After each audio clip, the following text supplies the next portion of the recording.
Students, आप सब कैसे हैं? उम्मीद है अच्छे ही होंगे। बच्चों, वैसे तो सच कहें तो ना तो आपके बिना पढ़ने में आनंद आ रहा है, ना पढ़ाने में आनंद आ रहा है। आप सब जब इधर उधर घूमते, क्लास में दिखाई देते हो तो हमें लगता है कि हमारी कोई सार्थकता है, हमारा दिन सार्थक हुआ, वरना बेकार। लेकिन अब मजबूरी है, इसलिए ये क्लासेस चलाई जा रही हैं। HDTT कॉलेज की ऑनलाइन क्लासेस में आप सभी का स्वागत है। आज मैं अभी तक हमने पढ़ा लर्निंग एंड टीचिंग में शिक्षण टॉपिक चल रहा है, उसी में आगे है टास्क ऑफ टीचिंग, यानी शिक्षण के कार्य। ठीक है, शिक्षण वह क्वार्टर वी गुड के अनुसार है, ये परिभाषा दी है कि शिक्षण वह प्रक्रिया है जिसका उद्देश्य निश्चित शिक्षण उद्देश्यों को प्राप्त करना है। अब निश्चित शिक्षण उद्देश्य कौन कौन से हैं? मेन चीज ये है कि उद्देश्य क्या है, जैसे ज्ञान प्राप्त करना, ठीक है। दूसरा कौशल प्राप्त करना। तीसरा प्रक्रिया में लाना, ठीक है।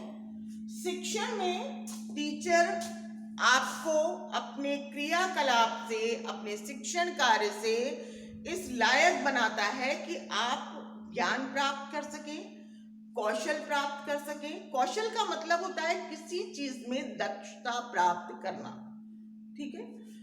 तो शिक्षक के बिना शिक्षण बेकार है। हर कोई व्यक्ति शिक्षक नहीं बन सकता, हर कोई व्यक्ति शिक्षण नहीं करा सकता। हम और आप दोनों मिलकर ही शिक्षण प्रक्रिया को पूर्ण करते हैं। और शिक्षण का माध्यम जो है वो हमारी जो भी हम टेक्निक्स अपनाते हैं, शिक्षण मेथड अपनाते हैं, उससे हम पूरा करते हैं, ठीक है। अब हम आते हैं शिक्षण प्रक्रिया में विभिन्न चर, यानी different variable in teaching process, यानी शिक्षण की प्रक्रिया में विभिन्न चर। अब विभिन्न चर कौन कौन से हैं? वो है 3। पहला शिक्षक, जिसे हम स्वतंत्र चर कहते हैं। स्वतंत्र चर इसलिए कि समाज में इसका अपना एक स्थान है शिक्षक का, इस पे किसी का दबाव नहीं चलता, कोई राजनीतिक हस्तक्षेप नहीं, कोई बवाल नहीं, कुछ नहीं, बाहर का कोई हस्तक्षेप नहीं। वो अपनी मर्जी से पढ़ाता है, अपनी टेक्निक्स अपनाता है, नई नई जो टेक्निक्स आ गई हैं उनके अकॉर्डिंग हम पढ़ाते हैं। किस आयु किस वर्ग के बच्चे हैं हमारे सामने, हम उस हिसाब से मेथड अपनाते हैं, ठीक है। इसलिए इसको स्वतंत्र चर कहा गया। दूसरा है शिक्षार्थी, जिसको हम आश्रित चर कहते हैं। शिक्षार्थी शिक्षक पर डिपेंड है। शिक्षार्थी वही ज्ञान प्राप्त करेगा जो शिक्षक देगा। अगर शिक्षक आपको मैथ्स पढ़ा रहा है तो आप मैथ्स पढ़ेंगे, अगर वो आपको हिंदी पढ़ा रहा है तो आप हिंदी पढ़ेंगे। तो जो भी वो आपको ज्ञान देगा वो आपको मिलेगा, इसलिए इसको कहते हैं आश्रित चर। पाठ्य वस्तु थर्ड चर है, यानी वेरिएबल, जिसको हम हस्तक्षेप चर कहते हैं। क्या बोलते हैं? हस्तक्षेप चर, यानी ये इन दोनों के बीच में है, इसको भी दखल देता है और इसको भी दखल देता है। अगर हमारे लिए पाठ्य वस्तु ना हो तो स्थिति वो हो जाती है कि जैसे कोई अंधेरे में तीर चलाए।